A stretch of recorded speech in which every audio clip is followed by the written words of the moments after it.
আসসালামু আলাইকুম প্রিয় শিক্ষার্থীরা, আজকে আমরা পল্লী কবি জসিম উদ্দিন রচিত যাব আমি তোমার দেশে একটি দেশাত্মবোধক কবিতা পড়ব। কবিতা পড়ার শুরুতেই বহু নির্বাচনী প্রশ্নের সুবিধার্থে আজ আমরা কবি পরিচিতিটা একটু পড়ে নেই। জসিম উদ্দিন 1903 খ্রিস্টাব্দে ফরিদপুর জেলার তাম্বুলখানা গ্রামে জন্মগ্রহণ করেন। কোথায়? ফরিদপুরের তাম্বুলখানা গ্রামে 1903 সালে। কবি তার কবিতায় বাংলাদেশের পল্লী প্রকৃতি ও মানুষের সহজ স্বাভাবিক রূপটি তুলে ধরেছেন। পল্লীর মাটি ও মানুষের জীবনচিত্র তার কবিতায় নতুন মাত্রা পেয়েছে। পল্লীর মানুষের আশা, স্বপ্ন, আনন্দ, বেদনা ও বিরহ মিলনের এমন আবেগ মধুর চিত্র আর কোনো কবির কাব্যে খুঁজে পাওয়া যায় না। এ কারণে তিনি পল্লী কবি নামে খ্যাত। এই পল্লী কবি তার হচ্ছে উপাধি।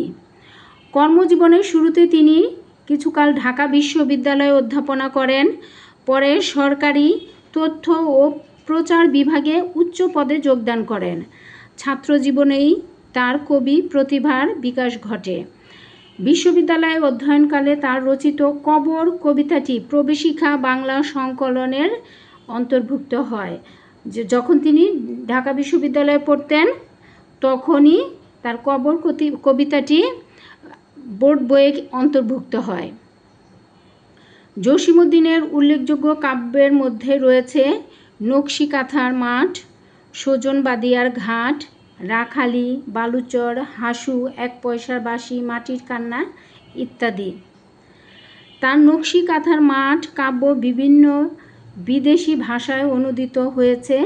চলে মুসাফির তার ভ্রমণ কাহিনী। এর আগে যে কটা বইয়ের নাম আমরা দেখলাম এগুলো তার কাব্যগ্রন্থ, আর চলে মুসাফিরই একমাত্র তার ভ্রমণ কাহিনী।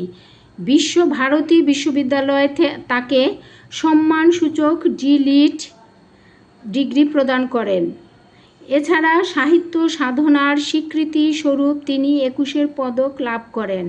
1976 সালের 13 মার্চ কবি ঢাকায় মৃত্যুবরণ করেন। কবি জসিম উদ্দিনের সকল কবিতায় আমরা দেখি তিনি পল্লী প্রকৃতিকে এবং পল্লীর সহজ সরল স্বাভাবিক মানুষের জীবন চিত্র তুলে ধরেছেন, তাই তিনি পল্লী কবি। এবার আমরা তার রচিত কবিতাটি সহজ ভাষায় পড়ব। পল্লী দুলাল ভাইগো আমার, যাব আমি তোমার দেশে, আকাশ যাহার বনের শীষে, দিক হারা মাঠ চরণ ঘেঁষে। পল্লী দুলাল এখানে কাকে বলা হয়েছে? পল্লী প্রকৃতিতে বেড়ে ওঠা পল্লী গ্রামের এক ছেলেকে। তাকে কবি বলেছেন, ভাই বলে সম্বোধন করে বলেছেন যে আমি তোমার দেশে যাব। আকাশ যাহার বনের শীষে বলছে আকাশ যার মাথার উপরে, আর দিকহারা মাঠ চরণ ঘেঁষে, পায়ের কাছ ঘেঁষে, পা ঘেঁষে দিকহারা মাঠ, সেখানে সে পল্লী দুলালকে সাথে নিয়ে যাবে, পল্লী দুলালের সাথে যাবে। দূর দেশীয় মেঘকণেরা মাথায় লয়ে জলের ঝাড়ি, দাঁড়ায় যাহার কলচি ঘেঁষে, বিজলি পেরে আঁচল নারী। বলছে দূর দেশ থেকে মেঘকণেরা জলের ঝাড়ি অর্থ হচ্ছে যেটা থেকে জলের পাত্র আর কি, জলের পাত্র নিয়ে এসে দাঁড়ায় যাহার কলচি ঘেঁষে, পল্লী গায়ের কোল ঘেঁষে, বিজলি পেরে আঁচল নারী। এখানে বিজলি পেরে আঁচল হচ্ছে মেঘের সময় যে বিজলি চমকায় আকাশে, সে বিজলির কথা কিন্তু বলা হয়েছে। কবি মনে মনে কল্পনা করেছেন এটা যেন বিজলিটা যেন ওই মেঘকন্যার শাড়ির আঁচলের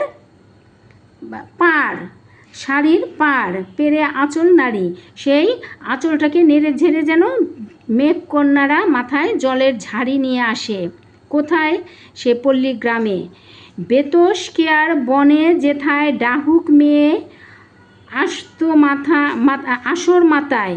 বলছে বেতস কেয়ার, বেত এবং কেয়ার বনে, যেখানে ডাহুক মেয়েরা আসর মাথায়, ডাহুক কিন্তু একটা পাখিও, সেই ডাহুক পাখির মেয়েরা আসর মাথায় মানে আসর একেবারে সরগরম করে তোলে। পল্লী দুলাল ভাই গো আমার যাব সেথায়, আবার বলছে যে পল্লী দুলাল ভাই আমি সেথায় যাব। সেথায় কোথায়? এই যে এখানে যে বর্ণনাগুলো দেয়া হলো সেখানে যাবে। তোমার দেশে যাব আমি দীঘল বাঁকা পন্থখানি, বলছে তোমার দেশে যাব, যে পল্লী দুলালকে বলছে তার পথ দীঘল, দীর্ঘ বাঁকা পথ, পন্থ মানে পথ। ধান কাউনের ক্ষেতের ভেতর সরু সুতোর আঁচল টানি, বলছে ধান গাছ, ধান ক্ষেত আর এবং কাউনের ক্ষেত, কাউন হচ্ছে ছোট ছোট গুড়ি গুড়ি এক ধরনের ফসল, যেটা দিয়েও কিন্তু মানুষ পায়েস রান্না করে খায়, সেটা কথা বলা হয়েছে। ধান সরষে দানার মতো হয় কাউনটা। ধান কাউনের ক্ষেতের ভেতর দিয়ে সরু সুতার, যে গ্রামে যে থাকলে তোমরা দেখবে ক্ষেতের মাঝখান দিয়ে সরু লম্বা চিকন রাস্তা চলে গেছে, সেটাকে বলা হচ্ছে সুতোর আঁচল টানা, মানে একটু সুতো দিয়ে যেন আঁচড় টেনে গেছে, শুধু ওই সরু পথটা আঁচড় টেনেছে, দাগ টেনেছে, সুতোর দাগ।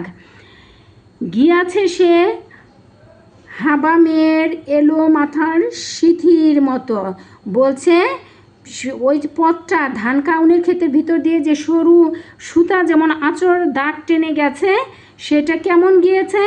হাবা মেয়ের এলো মাথার, এলো মাথা মানে চুল আঁচড়ানো না, এলো থেলো মাথা, তার সিথির মতো, সিথি অর্থ চুল দুই পাশে সরালে মাঝখানে যে চুলের মাথায় মাঝখানে যে একটা সাদা দাগ পড়ে, সেটা হচ্ছে সিথি। কোথাও সিধে কোথাও বাঁকা গরুর গায়ের রেখার মতো, বলছে ওই পথটা একেবারে সোজা এক টানে যায় নাই, কোথাও সিধে মানে সোজা, কোথাও সোজা আবার কোথাও একটু বাঁকা হয়ে গিয়েছে, গরুর গায়ের রেখার মতো। গরুর গায়ের ভাঁজ আছে না, রেখা দাগগুলো ভাঁজ রেখা, গরুর গায়ে তো আর বাঘ সিংহের মতো রেখা থাকে না, কিন্তু গরুর গায়ে যে ভাঁজ থাকে সেই ভাঁজের রেখার মতো।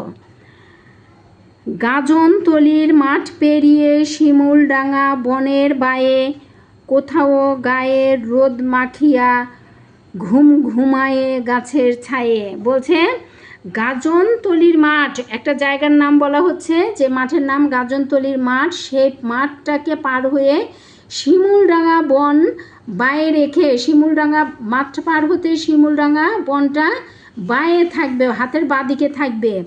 কোথাও গায়ের রোদ মাখিয়ে, বলছে রোদের আলোতে, রোদ মাখিয়ে মানে রোদের আলোতে, ঘুমায়ে গাছের ছায়ে, রোদের আলো মেখে আবার ইচ্ছে করলে গাছের ছায়ে একটু ঘুমিয়ে নিয়ে জিরিয়ে তারপর লেখক পল্লী দুলালের সাথে পল্লী দুলালের গ্রামে যেতে চাইছেন।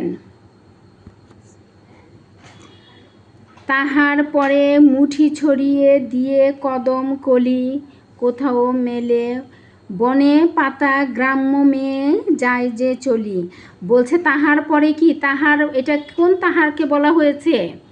তাহার পর তো মাঠ, ক্ষেতগুলা, ফসলের মাঠ, মুঠি ছড়িয়ে দিয়ে কদম কলি, কদমের ফুলের কলি দিয়ে ছড়িয়ে দিয়ে কোথাও মেলে বনের পাতা, আবার কোথাও বনের পাতা ছড়িয়ে দিয়ে গ্রাম্য মেয়ে যায় যে চলি, বলছে ওই যে চিকন সুতোর মতো আঁকা রাস্তাটা ধান কাউনের ক্ষেতের মাঝখান দিয়ে চলে গিয়েছে, সেইখানে তাহার পরে মুঠি ছড়িয়ে মুঠি মুঠি কদম ফুলের কলি, আবার কোথাও বা বনের পাতা ছড়িয়ে দিয়ে কে চলেছে? গ্রাম্য মেয়ে।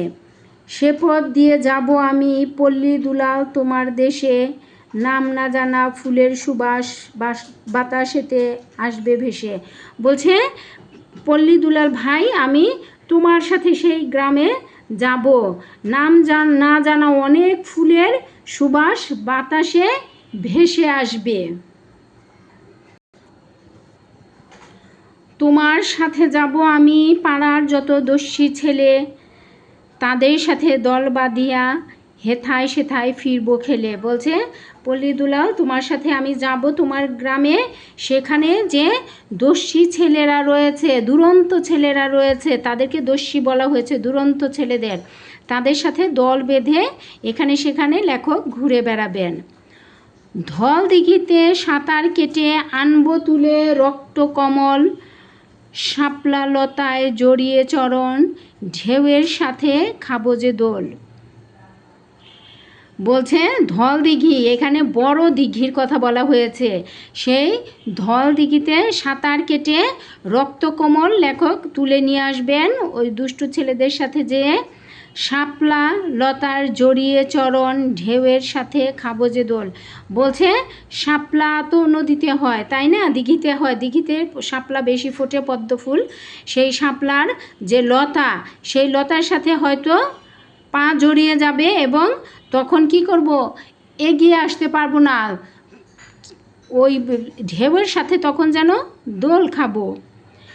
হিজল ঝরা জলের ছিটায় গায়ের বরণ রঙিন হবে, খেলবে দিঘির ঝিলিমিল মোদের লীলা কলোৎসবে। বলছে হিজল ঝরা জলের ছিটায়, হিজল হচ্ছে হিজল ফুল, হিজল গাছের ফুলের পাপড়িতে সেটা গায়ে এসে পড়বে এবং গায়ের বরণ, কবি বলছেন যে গায়ের বরণ তাতে রঙিন হয়ে যাবে, হিজল ফুল তো রঙিন, তাই খেলবে দিঘির ঝিলিমিল মোদের, দিঘির যে ঝিলমিল, সেটা ঝিলমিল কখন হয়, দিঘির জল যখন রোদের ছটা দিঘিতে পড়ে, সেই ঝিলমিল মোদের লীলা কলোৎসবে, লীলা অর্থ খেলা, লেখকদের যে খেলা থাকবে সেটা ঝিলমিল হয়ে কি করবে, তাদের কলরব উৎসব, কলরব একবার চিৎকার চেঁচামেচি বাচ্চারা যে গোসলের সময় নদীতে করে, সেই কলরব উৎসবের সাথে যেন সেটাও খেলা করবে ঝিলমিলিটা। তোমার দেশে যাব আমি পল্লী দুলাল ভাই গো সোনার, সেথায় পথে ফেলতে চরণ লাগবে পরশ এই মাটি মার।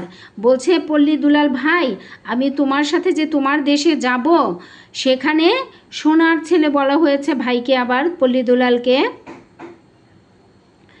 সেথায় পথে, সেখানে পথে পা ফেলতে, মানে কবি নিশ্চয়ই খালি পায়ে হাঁটবেন, পা ফেলতে লাগবে পরশ এই মাটি মার।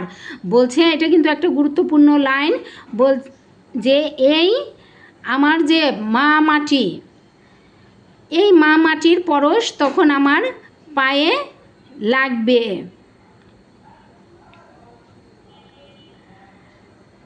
ডাকবো সেথা পাখির ডাকে, ভাব করিব পাখির শনে। বলছে পাখির মতো অনেকে ডাকে না, অনেকে কিন্তু পাখির ডাক নকল করে হুবহু বিকল ডাকতে পারে, সেটাই বলেছেন যে পাখির ডাকে আমরা কণ্ঠ মিলাবো, ভাব করব পাখির সাথে, পাখির সাথে খাতির জমাবো। অজান ফুলের রূপ দেখিয়া মানব তারে বিয়ের কনে। এবং অনেক নাম না জানা ফুল রয়েছে গ্রামের পথে ঘাটে মাঠে প্রান্তরে, সেই অজানা ফুলের সৌন্দর্য রূপে মুগ্ধ হয়ে তাকে যেন বিয়ের কনে মনে করব। চলতে পথে ময়না কাটায় উত্তরীয় জড়িয়ে যাবে, ইটেল মাটির হোঁচট লেগে আঁচল হতে ফুল ছড়াবে। বলছে সেই গ্রামের পথ চলতে গিয়ে দেখা যাবে যে ময়না কাটা, এক ধরনের কাঁটা গাছের নাম ময়না কাটা, সেই কাঁটা যেমন লেবু গাছে যেমন কাঁটা থাকে, কুল গাছে বড়ই গাছে কাঁটা থাকে, গোলাপ গাছে কাঁটা থাকে, সেরকম ময়না কাটার কথা বলা হচ্ছে। ময়না কাটায় উত্তরীয় অর্থ হচ্ছে গায়ের জামা বা গায়ের শাল, সেটা বলছে কাঁটায় জড়িয়ে যাবে, ওড়না আর কি, শাল না ঠিক ওড়না অথবা জামা আর কি যেটাই বলো, সেটা ওই কাঁটার সাথে যেন আটকে আটকে যাবে।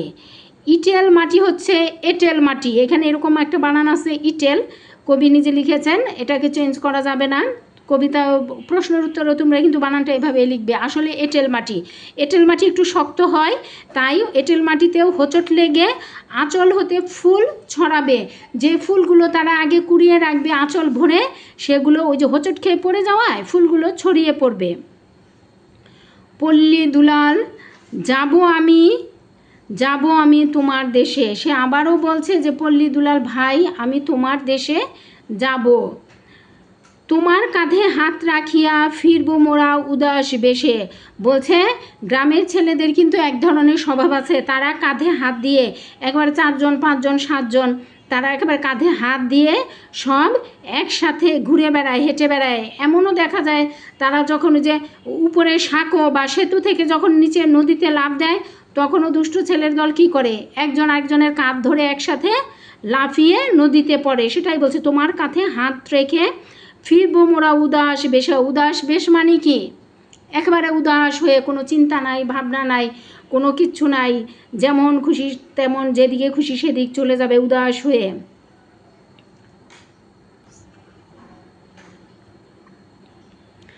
বনের পাতার ফাঁকে ফাঁকে দেখব মোরা সাজ বাগানে ফুল ফুটেছে হাজার রঙের মেঘ তুলিকার নিখুঁত টানে।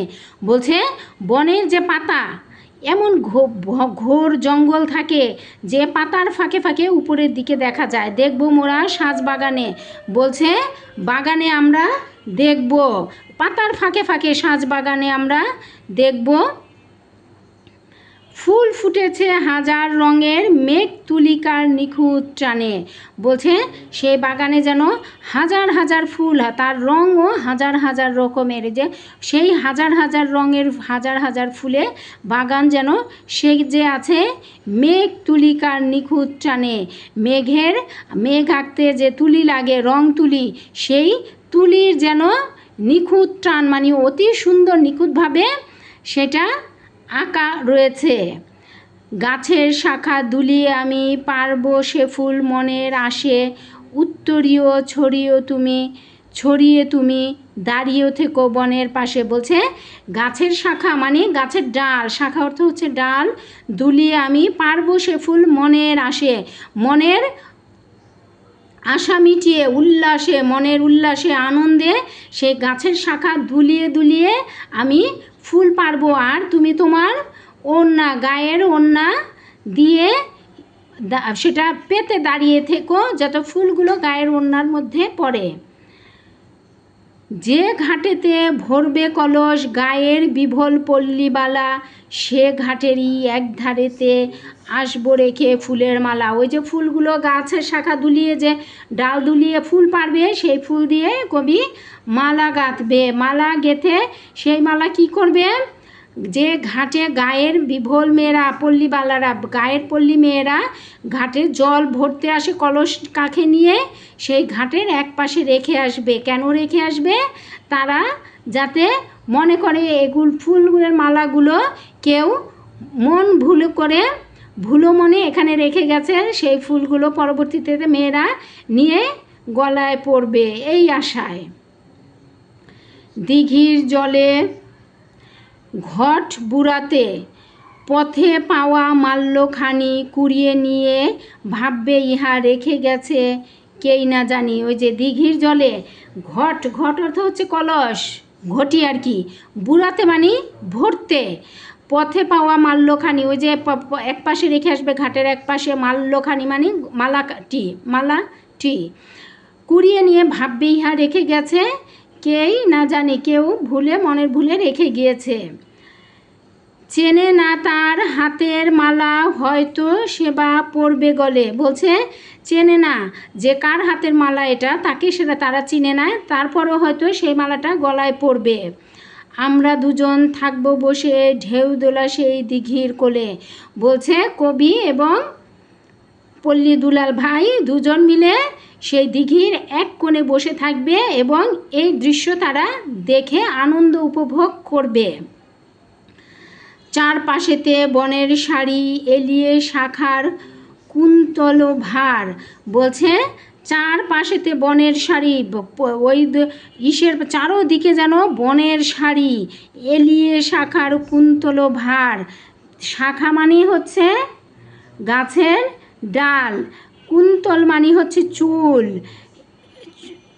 চারপাশেতে বনের সারি এলিয়ে শাখার কুন্তল ভার, শাখার গাছ ডালগুলো যেন তার চুলগুলোকে এলিয়ে দুলিয়ে দীঘল জলে ঢেউ গনিবে, ফুল শুকিবে পদ্ম পাতার। চুলগুলো দুলিয়ে দীঘল জলে ঢেউ গনে, জলের ঢেউ গুনবে এবং ফুল শুকিবে পদ্ম পাতার। পদ্ম পাতার যে ঘ্রাণ, পদ্ম ফুলের যে ঘ্রাণ, সেটা তারা গন্ধ শুকবে, গন্ধ নিবে। বনের মাঝে ডাকবে ডাহুক, ফিরবে ঘুঘু আপন বাসে। বলছে বনের মাঝে ডাহুক পাখি ডাকবে, ফিরবে ঘুঘু আপন বাসে, এবং ঘুঘু পাখি নিজের ঘরে ফিরবে। দিনের প্রদীপ ঢুলবে ঘুমে, রাত জাগা কোন ফুলের বাসে। বলছে দিনের প্রদীপ অর্থ হচ্ছে দিনের সূর্য ঢুলবে ঘুমে, ঘুমে যেন সে ঢুলে পড়বে, মানে সূর্য অস্ত যাবে। রাত জাগা কোন ফুলের বাসে, আর রাত্রিবেলা অনেক ফুল আছে যেগুলো রাত্রির বেলায় সুবাস ছড়ায়, রাত্রিতেই ফোটে। এমন কোনো ফুলের নাম তোমরা জানো কি? জানলে আমাকে জানিও। চার ধারেতে বন জুড়িয়া রাতের আধার বাঁধবে বেড়া। বলছে চার ধারে, চারিদিক থেকে বন জুড়ে, ওই যে বনের মধ্যে রয়েছে, বন জুড়ে রাতের আধার যেন বেড়া, মানে হচ্ছে দেয়াল, প্রাচীর, চারিদিকে যেন প্রাচীর দিবে। কিসে? অন্ধকার, রাতের আধার, রাতের অন্ধকার যেন চারিদিকে বেড়া দিবে, মানে কোনো কিছু আর দেখা যাচ্ছে না। বেড়া দেওয়া মানে দেখা যাচ্ছে না। সেই কুহিলির কালো কারায় দিঘির জল পড়বে ঘেরা। বলছে সেই কুহিলির অর্থ কুয়াশা, সেই কুয়াশার কালো কারায়, কারায় মানে হচ্ছে বন্দি, বন্দি হওয়া, কারাবন্দি হওয়া। দিঘির জলও পড়বে ঘেরা, দিঘির জল যেন আটকা পড়বে, দিঘির জল ঘেরা পড়বে অন্ধকারে চারিদিকে। অর্থাৎ এই কথা বলতে কবি বুঝিয়েছেন যে অন্ধকারে যেন চারিদিক ছেয়ে যাবে, নিবিড় ঘন অন্ধকারে। কবিতাটি আমরা সহজ ভাষায় বুঝিয়ে ব্যাখ্যা করলাম, আশা করি সবাই বুঝতে পেরেছ। শব্দার্থ কয়েকটা আমরা জেনে নেই। পল্লী দুলার অর্থ পল্লী মায়ের আদরের ছেলে। পল্লীর অকৃত্রিম প্রাকৃতিক পরিবেশে যে ছেলে হয়েছে, কবি তাকে পল্লী দুলাল বলে সম্বোধন করেছেন। শীর্ষে অর্থ শীর্ষে, মাথার উপরে। বেতস বন অর্থ হচ্ছে বেদ বন, দীঘল দীর্ঘ। পন্থ মানে পথ, দস্যি দুষ্ট দুরন্ত। ধল দিঘি মস্ত বড় দিঘি। শাখী অর্থ বনের বৃক্ষ। উত্তরীয় চাদর অথবা গায়ের কাপড়। বুড়াতে মানে ভরতে, মানে কলস ভরতে। কুন্তল চুল। বাঁশে অর্থ গন্ধে, ফুলের বাঁশে ফুলের সুগন্ধে। কুহেলি অর্থ কুয়াশা। অন্বেষণ অনুসন্ধান করা, খোঁজ করা। এবার আমরা একটু পাঠ পরিচিতি পড়ে নেই। যাব আমি তোমার দেশে কবিতাটি কবি জসীমউদ্দীনের ধানক্ষেত কাব্য থেকে সংকলিত। এই কবিতায় কবি আদরের পল্লী দুলালের দেশে অর্থাৎ পল্লী গ্রামে যেতে চেয়েছেন। পল্লী গ্রাম প্রকৃতি যেন তাকে ঘিরে রেখেছে। তার বনের শীর্ষে আকাশ, পায়ের কাছে দিকহারা মাঠ, সেখানে বেত কেয়ার বনে ডাহুক ডাকে। সেখানে ধান কাউনের ক্ষেতের ভিতর দিয়ে সরু সুতার মতো দীর্ঘ বাঁকা পথ গেছে। সেই পথে গায়ের মেয়ে কদম কলি ছড়িয়ে হেঁটে চলে। কবি সেই পথে যাবেন পল্লী দুলালের দেশে। তারপর পাড়ার দস্যি ছেলেদের সাথে খেলা করবেন, ধল দিঘিতে সাঁতার কেটে রক্তকমল তুলে আনবেন। মাটিতে পা ফেলে তিনি হাঁটবেন, পাখির সাথে ডাকবেন, অজানা ফুলের রূপ দেখে মুগ্ধ হবেন। পল্লী দুলালের কাঁধে হাত রেখে উদাস বেশে তিনি ঘুরে বেড়াবেন, গাছের শাখা দুলিয়ে হাজার রঙের ফুল তুলবেন। যে ঘাটে পল্লীবালারা কলসি ভরে পানি নেয়, সেই ঘাটের পাশে রেখে আসবেন ফুলের মালা। তারপর সন্ধ্যা নামবে, চারিদিকে আঁধার আসবে ঘনিয়ে। নিরালা নিঝুম অন্ধকারে কবি পল্লী দুলালের সাথে পল্লী মায়ের অপরূপ সৌন্দর্য অন্বেষণ করবেন। দেখো কি সুন্দর একটা কবিতা কবি লিখেছেন। এই কবিতাটা পড়লে তোমার আমার সবারই মন উতলা হয়ে উঠবে গ্রামের যাওয়ার জন্য। আসলে কবিতাটি গ্রামের পথে গ্রামকে ভালোবেসে গ্রামকে সানন্দে গ্রহণের জন্য কবি কিন্তু এই কবিতাটায় একটি পরোক্ষ ডাক দিয়ে গেছেন যে আমরা সবাই বাংলাদেশি, বাংলাদেশ পল্লী নির্ভর, তোমরা সবাই পল্লী গ্রামের প্রাকৃতিক সৌন্দর্য উপভোগ করার জন্য পল্লী গ্রামে চলে এসো। এবার কিছু বহু নির্বাচনী প্রশ্ন আমরা আলোচনা করব। যাব আমি তোমার দেশে কবিতাটি কে রচনা করেছেন? পল্লী কবি জসিমউদ্দিন। কবি কোন দেশে যেতে চান? পল্লী দুলালের দেশে। কবি পল্লী দুলালকে কি বলে সম্বোধন করেছেন? ভাই বলে। কারা মাথায় জলের ঝাড়ি নিয়ে যায়? দূর দেশীয় মেঘ কনেরা। কোথায় ডাহুক মেয়ে আসর মাতায়? বেতস বনের বেতস কেয়ার বনে। কোথায় হাজার রঙের ফুল ফুটেছে? বনের পাতার ফাঁকে ফাঁকে। কবি কার সাথে ভাব করবেন? পাখির সাথে। পল্লীর সরু পথ কিসের ভিতর দিয়ে গিয়েছে? ধান কাউনের ক্ষেতের ভিতর দিয়ে। শিমুলডাঙ্গা বন কোথায়? গাজনতলির মাঠ পেরিয়ে। বাতাসে কি ভেসে আসার কথা বলা হয়েছে? নাম না জানা ফুলের সুবাস। কবি কাদের সাথে দল বাঁধতে চেয়েছেন? পাড়ার সব দস্যি ছেলের সাথে। কবি কাকে বিয়ের কনে মানবেন? অজানা ফুলকে। পথে চলতে গিয়ে ময়না কাটায় কি জড়িয়ে যাবে? উত্তরীয়। কোথায় হোঁচট লেগে আঁচল থেকে ফুল ছড়াবে? ইটেল মাটিতে। গাছের শাখা দুলিয়ে কবি কি করবেন? মনের ইচ্ছে মতো গাছ থেকে ফুল পারবেন। রাতের আধার কোথায় বেড়া বাঁধবে? চার ধারের বন জুড়ে। ঢেউ দোলা দিঘির কোলে কে বসে থাকবে? কবি ও পল্লী দুলাল।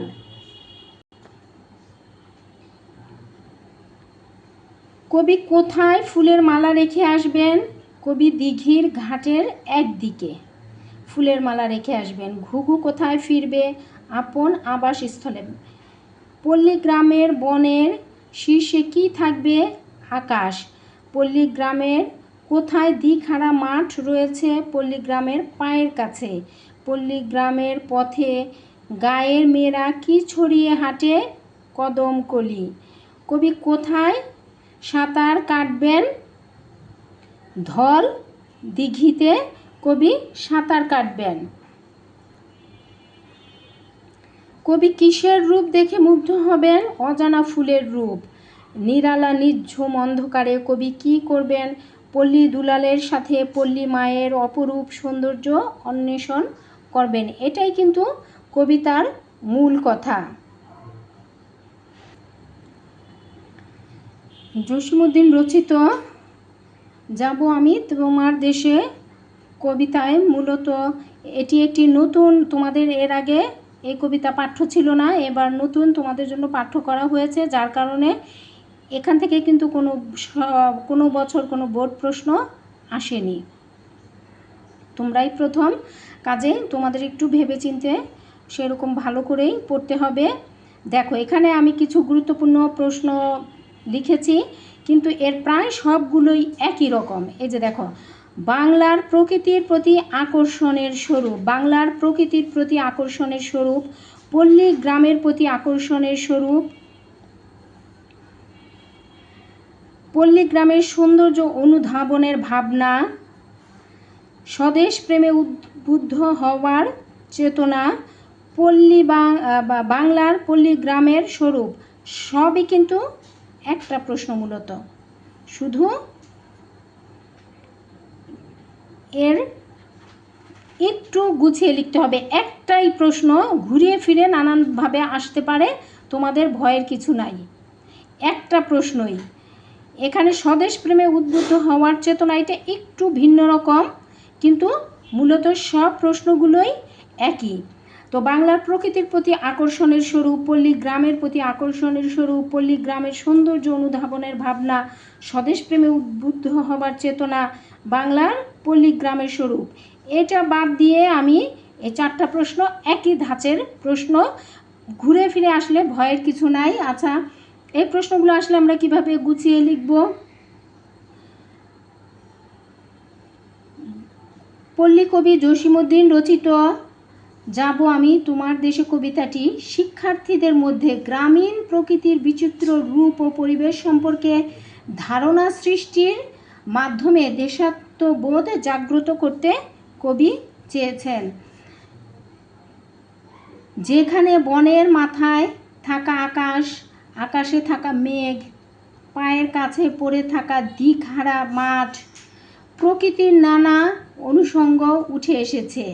ডাহুক ডাকা বেতসকেয়ার বন, ধান কাউনের ক্ষেতের ভিতর দিয়ে চলে যাওয়া আঁকাবাঁকা দীর্ঘ সরু পথ, আর সেই পথে মুঠি মুঠি কদম কলি ও লতাপাতা ছড়িয়ে হেঁটে যাওয়া গ্রাম্য মেয়ের চমৎকার দৃশ্যকল্প কবি এখানে এঁকেছেন।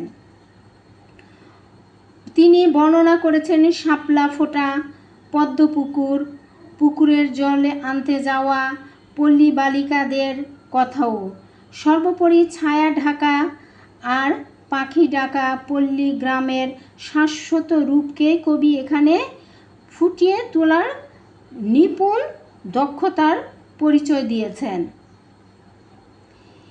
এ কবিতায় যে আমরা দেখি কবি স্বদেশ প্রেমে উদ্বুদ্ধ, পল্লী গ্রামের সৌন্দর্য অনুধাবনে পল্লী গ্রামের প্রতি আকর্ষণ, বাংলার প্রতি আকর্ষণ, এই আকর্ষণে আকর্ষিত হয়ে তিনি কি করেছেন? গ্রামে যেতে চেয়েছেন। এই গ্রামে যে তিনি নানান রকম দস্যি ছেলেদের সাথে মিশবে, তারপর ধলপুকুরে থেকে রক্তকমল তুলে আনবে, এরকম নানান চিত্র আমরা এখানে দেখতে পাই। কাজেই এই চিত্রগুলোই তোমরা সুন্দর করে, এই যে এখানে পাঠ পরিচিতি যেটা আছে না, সেটাই তুমি সুন্দর করে গুছিয়ে যদি লেখো, এখানে থেকে যে কোনো প্রশ্নে আসুক, এর বাইরে কোনো প্রশ্ন এখান থেকে হবে না। আমি একটা প্রশ্নকে ঘুরিয়ে ঘুরিয়ে তোমাদের জন্য 4-5 রকম করে করেছি, কোনো সমস্যা হবে না। সবাই ভালোভাবে লিখতে পারবে যদি ভালোভাবে পড়াটা বোঝার চেষ্টা করো। শুরু করছি নমুনা আকারে সৃজনশীল প্রশ্ন। এগুলো হুবহু আসে না, কিন্তু নমুনা হিসেবে তোমরা দেখলে অবশ্যই লিখতে পারবে। উদ্দীপকটি পড়ি। আমি জন্মেছি বাংলায়, আমি বাংলায় কথা বলি, আমি বাংলার আলপথ দিয়ে 1000 বছর চলি, চলি পলিমাটি কোমলে আমার চলার চিহ্ন ফেলে, 13শত নদী সুধায় আমাকে কোথা থেকে তুমি এলে। এটা হচ্ছে আমাদের উদ্দীপক। এবার এর সাথে প্রশ্নগুলো আমরা একটু দেখি। যাব আমি তোমার দেশে কবিতায় কে বেতসকেয়ার বনে আসর জমায়? যাব আমি তোমার দেশে কবিতায় বেতসকেয়ার বনে আসর জমায় হচ্ছে ডাহুক মেয়ে। ডাহুক কিন্তু এক ধরনের পাখি। আচ্ছা, কবি পাড়ার দস্যি ছেলের সাথে খেলা করতে চান কেন? কবি পল্লী বন্ধুর বাড়িতে আনন্দে উৎসবের অংশ হিসেবে পাড়ার দস্যি ছেলেদের সাথে খেলা করতে চান। কবি শিশুসুলভ মন পল্লীতে গিয়ে স্থির থাকবে না, তাই কবি পল্লীর দস্যি ছেলেরা যা যা করে কবিও তাতে অংশগ্রহণ করতে চান। পল্লী দুলালের গ্রামে গিয়ে পাড়ার দস্যি ছেলেদের সাথে নানা ক্রিয়া কৌতুকে নিজেকে সম্পৃক্ত করতে চান। এভাবেই কবি পল্লী গ্রামের জীবনকে সম্পূর্ণরূপে উপভোগ করতে চান, এখানে সে কথাই বোঝানো হয়েছে। উদ্দীপকের সাথে যাব আমি তোমার দেশে কবিতার কি মিল রয়েছে ব্যাখ্যা করো।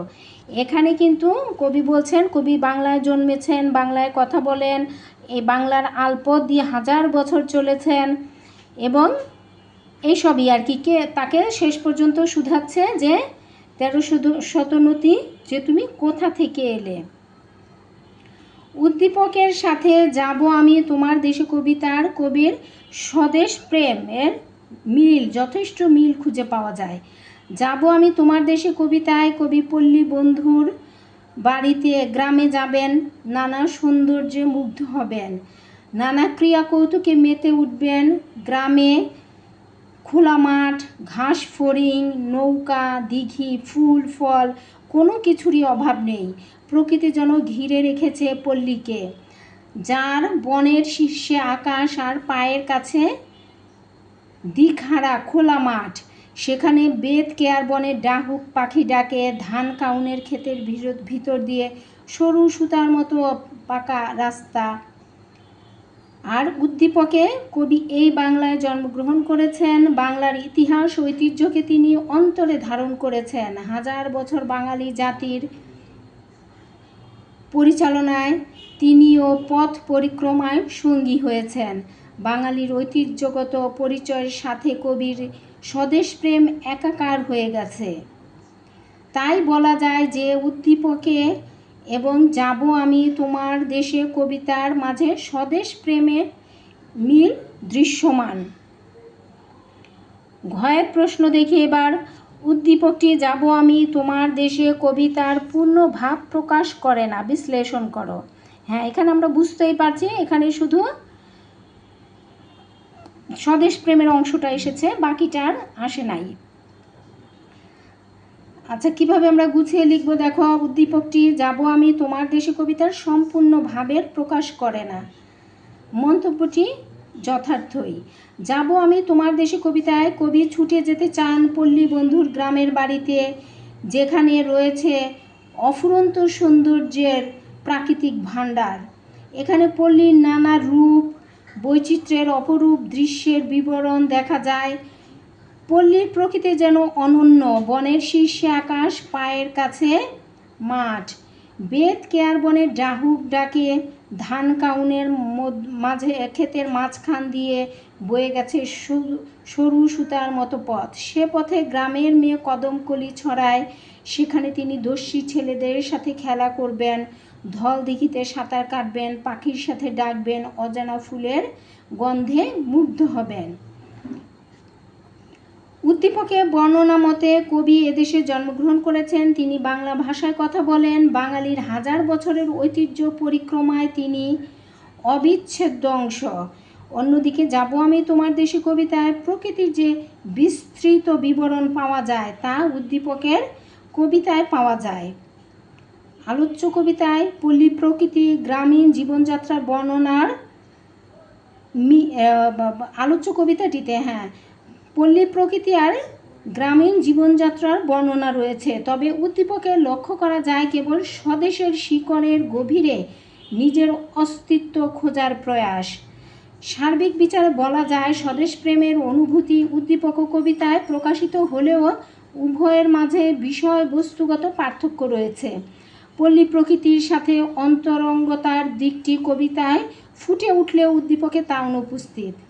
তাই বলা যায় উদ্দীপকও যাব আমি তোমার দেশে কবিতার পূর্ণ ভাব পল্লী প্রকৃতির সাথে অন্তরঙ্গের দিকটি কবিতায় ফুটে উঠলেও উদ্দীপকে তা দেখা যায় না। উদ্দীপকটি তাই যাব আমি তোমার দেশে কবিতার পূর্ণ ভাব প্রকাশ করে না। দ্বিতীয় উদ্দীপকটি আমরা পড়ি। ধনধান্যে পুষ্পে ভরা আমাদেরই বসুন্ধরা, তাহার মাঝে আছে দেশে এক সকল দেশের সেরা, ও সে স্বপ্ন দিয়ে তৈরি, সে দেশ স্মৃতি দিয়ে ঘেরা, এমন দেশটি কোথাও খুঁজে পাবে না কো তুমি, সকল দেশের রানী সেজে আমার জন্মভূমি। এখানে জন্মভূমির সৌন্দর্য, জন্মভূমির যা কিছু আছে সবই কিন্তু উদ্দীপকে ফুটে উঠেছে। এবার কবিতার প্রশ্নগুলো আমরা দেখি। কবি ধল দিঘিতে সাঁতার কেটে কি তুলে আনবেন বলেছেন? কবি ধল দিঘিতে সাঁতার কেটে রক্তকমল তুলে আনবেন বলেছেন। দ্বিতীয় প্রশ্ন, কবি ঘাটের একধারে ফুলের মালা রেখে আসবেন কেন? কবি ওই যে গাছের শাখা দুলিয়ে অসংখ্য ফুল পাড়বেন, আর কবি পল্লী দুলাল বন্ধু সে কী করবে, তার চাদর পেতে সে ফুল তুলে রাখবে, চাদরটি মেলে ধরে। এই ফুল তারা মালা গাঁথবে। মালা গেঁথে যাব আমি তোমার দেশে কবিতায় এখানে আমরা দেখি যে গায়ের পথে ঘুরে বেড়ানোর সময় কবি কী করবেন, ওই ফুলের মালা নিয়ে যাবেন দিঘির ঘাটে, কারণ সেখানে পল্লীবালারা জল নিতে আসে। কবি সেই ফুলের মালাগুলো এক পাশে, ঘাটের এক পাশে রেখে দিবেন। সেই ফুলের মালা দেখে পল্লীবালারা সেই ফুল কুড়িয়ে নিয়ে ভাববে না জানি কে তা ভুলে রেখে গেছে, এবং হয়তো মালাটি গলায়ও পড়বে। এই আনন্দ দৃশ্য পল্লী কবি জসীমউদ্দীন এবং তার পল্লী বন্ধু পল্লী দুলাল দুজনে ওই দিঘির এক কোণে বসে উপভোগ করবেন। দিঘির উদ্দীপকের সাথে যাব আমি তোমার দেশে কবিতায় কি মিল আছে তা ব্যাখ্যা করো। উদ্দীপকের সাথে কবিতার মিল, যাব আমি তোমার দেশে কবিতায় আমরা দেখি এখানে কবি কি করেছেন, কবি পল্লী দুলালের সাথে তার গ্রামে যেতে চেয়েছেন। সেখানকার পল্লী গ্রাম, প্রকৃতি, বনের শীর্ষে আকাশ, পায়ের কাছে দিকহারা মাঠ, বেতস বনে ডাহুক ডাকা, ধান কাউনের খেতে সরু রাস্তা, তার সেই পথে দিয়ে কদমকলি ছড়িয়ে গিয়ে এক গ্রামের মেয়ের হেঁটে চলে যাওয়া। সেখানে কবি দুরন্ত দস্যি ছেলেদের সাথে খেলা করবেন, ধল দিঘিতে সাঁতার কাটবেন, ফুল তুলবেন, ফুল দিয়ে মালা গেঁথে ঘাটে নীরবে রেখে আসবেন, এবং মাটিতে পা ফেলে হাঁটবেন, পাখির সাথে ডাকবেন, অজানা ফুলের গন্ধে তিনি মুগ্ধ হবেন। পল্লী দুলালের কাঁধে হাত রেখে উদাস হয়ে ঘুরে বেড়াবেন, গাছের শাখা দুলিয়ে হাজার রঙের ফুল তুলবেন। এই যে এই দৃশ্যগুলো কিন্তু আমরা যাব আমি তোমার দেশে কবিতায় একেবারে অতি ঘনিষ্ঠভাবে, অতি কাছে থেকে কিন্তু দেখতে পাচ্ছি। আর উদ্দীপকে দেখি যে এই ধনধান্যে পুষ্পে ভরা আমাদের এই বসুন্ধরা, তার মধ্যে যত দেশ আছে সকল দেশের সেরা হচ্ছে আমাদের এ দেশ। এদেশ কি স্বপ্ন দিয়ে তৈরি, এই যে কবি স্বপ্ন দেখেছেন এই স্বপ্নেরই তৈরি আমাদের এ দেশ, এবং এই যে এই স্বপ্ন যে যখন স্মৃতি হয়ে যাবে এই স্মৃতি দিয়ে ঘিরে থাকবে আমাদের এই দেশ। এমন দেশটি কোথাও খুঁজে পাবে না কো তুমি, সকল দেশের রানী, পৃথিবীর সকল দেশের সেরা আমাদের এ দেশ। তাহলে আমরা কি বলতে পারি যে হ্যাঁ, উদ্দীপকের সাথে যাব আমি তোমার দেশে কবিতার যথেষ্ট মিল এবং সাদৃশ্য আমরা খুঁজে পাই। ঘয়ের উত্তর দেখা, উদ্দীপক ও যাব আমি তোমার দেশে কবিতায় যেন একই ভাবধারায় উচ্চারিত, বিশ্লেষণ করো। এখানে যাব আমি তোমার দেশ কবিতা এবং উদ্দীপক আসলে দুটি এক ভাবধারা থেকে লিখিত হয়েছে, প্রকাশিত হয়েছে। একই ভাবধারায়, একই যেন আনন্দ উল্লাসের কথা, স্মৃতি সৌন্দর্যের কথা, পল্লী মায়ের অপরূপ সৌন্দর্যের অন্বেষণের কথা। এখানে উদ্দীপকে জন্মভূমির যে অনাবিল সুখ, শান্তি, স্বপ্ন, স্মৃতি সব কিছুর কথাই আমরা এখানে দেখতে পাই। যাব আমি তোমার দেশে কবিতায় কবি কি বলেছেন আবার সেই কথা, সেখানে প্রকৃতি যেন ঘিরে রেখেছে চারিদিক, বনের শীর্ষে আকাশ, পায়ের কাছে মাঠ, বেতস কেয়ার বন, সেখানে ডাহুক ডাকে, ধান কাউনের ক্ষেতের ভেতর সরু রাস্তা, সেই রাস্তা দিয়ে গ্রামের মেয়ে কদমকলি এবং গাছের লতা পাতা ছড়িয়ে হাঁটে। কবি সেই পথে যাবেন পল্লী দুলালের সাথে, তারপর পাড়ার দস্যি ছেলের সাথে খেলা করবেন, ধল দিঘিতে সাঁতার কেটে রক্তকোমল তুলে নেবেন, মাটিতে পা ফেলে হাঁটবেন, পাখির সাথে ডাকবেন, অজানা ফুলের রূপ দেখে মুগ্ধ হবেন। পল্লী দুলালের কাঁধে হাত রেখে উদাস হয়ে ঘুরে বেড়াবেন, গাছের শাখা দুলিয়ে, গাছের ডাল দুলিয়ে হাজার রঙের ফুল তুলবেন, এবং ফুলের মালা গেঁথে যে ঘাটে কল্লীবালারা কলসি ভরে পানি নেয় সেখানে রেখে আসবেন। সন্ধ্যা নামবে, চারদিকে আঁধার ঘনিয়ে আসবে, নিরালা নিঝুম অন্ধকারে কবি পল্লী দুলালের সাথে পল্লী মায়ের অপরূপ সৌন্দর্য অন্বেষণ করবেন। এই যে পল্লী মায়ের অপরূপ রূপ সৌন্দর্য অন্বেষণ করা, এবং এখানে সকল দেশের রানী সেজে আমার জন্মভূমি, এই দুটা যেন এক হয়ে ওতপ্রোতভাবে মিশে আছে। এই দুটো যেন এক এবং অভিন্ন, এদেরকে যেন এই ভাবধারা, উদ্দীপকের ভাবধারা এবং কবির কবিতা যাব আমি তোমার দেশে, এই কবিতার ভাবধারা যেন একাকার হয়ে মিশে নতুন আর এক সৌন্দর্যের সৃষ্টি করেছে। কাজেই আমরা বলতে পারি কবিতার এবং উদ্দীপকটি একই ভাবধারা থেকে উৎসারিত হয়েছে। আচ্ছা, শেষ করছি আমি আমার আজকের ক্লাস। তোমরা সবাই ভালো থেকো, সুস্থ থেকো। সহজে পড়া শিখিকে তোমরা সাবস্ক্রাইব করো, বন্ধুদের সাথে শেয়ার করো।